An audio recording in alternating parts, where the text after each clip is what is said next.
कहानी की शुरुआत एक छोटे से गांव से होती है जहां सूरज की पहली किरणों के साथ नीला आसमान और हरे भरे खेतों की सुंदरता निखर आती है। यहीं पर रहते थे आर्यन और सिया, बचपन के दोस्त जो एक दूसरे को अपनी जान से भी ज़्यादा चाहते थे। आर्यन के लिए सिया उसकी दुनिया थी और सिया के लिए आर्यन उसकी खुशियों का खजाना। एक दिन जब आर्यन और सिया गाँव के पास के एक पुराने पीपल के पेड़ के नीचे बैठे थे, सिया ने आर्यन से पूछा, क्या तुम मुझे हमेशा ऐसे ही प्यार करोगे?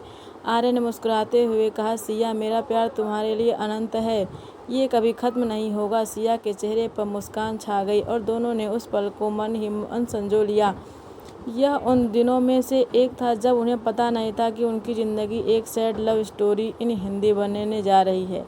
जैसे जैसे दिन बीतते गए उनके प्यार की गहराई बढ़ती गई, परंतु हर प्रेम कहानी की तरह उनकी कहानी में भी एक मोड़ आया। आर्यन के पिता ने उसे शहर के जाकर पढ़ाई करने का फैसला किया।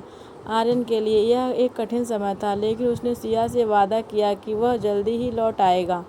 यह वादा उनके रिश्ते का एक अहम हिस्सा बन गया और sad love story in Hindi का आरंभ बन गया। आर्यन के जाने के बाद सिया हर रोज़ उस पीपल के पेड़ के नीचे बैठकर उसकी राह देखती रही। वह दिन रात बस आर्यन के वापसी का इंतज़ार करती थी। उसने अपने दिल से कभी भी sad love story in Hindi जैसी त्रासदी की कल्पना नहीं की थी, लेकिन हर गुजरते दिन के साथ उसकी आंखों की चमक कम होती जाती थी। शहर में आर्यन ने अपनी पढ़ाई में खुद को व्यस्त कर लिया, लेकिन उसकी आत्मा का एक हिस्सा हमेशा सिया के साथ गांव में ही था। वह हर रोज़ उसे पत्र लिखता, लेकिन एक दिन जवाब नहीं आया। उसने सोचा कि सिया नाराज़ हो गई है, लेकिन वह नहीं जानता था कि सिया के जीवन में एक तूफ़ान आने वाला है।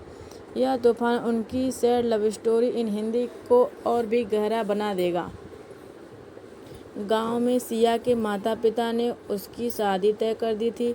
सिया ने बहुत विरोध किया, लेकिन परिवार के दबाव में आकर उसने अपने प्यार का बलिदान दे दिया। आर्यन को यह खबर बाद में मिली जब वह गांव लौटने की तैयारी कर रहा था। उसके लिए यह एक sad love story in Hindi की तरह था, जिसे वह कभी लिखना नहीं चाहता था। उसने महसूस किया कि उसकी ज़िंदगी की सबसे बड़ी खुशी उससे दूर जा रही है।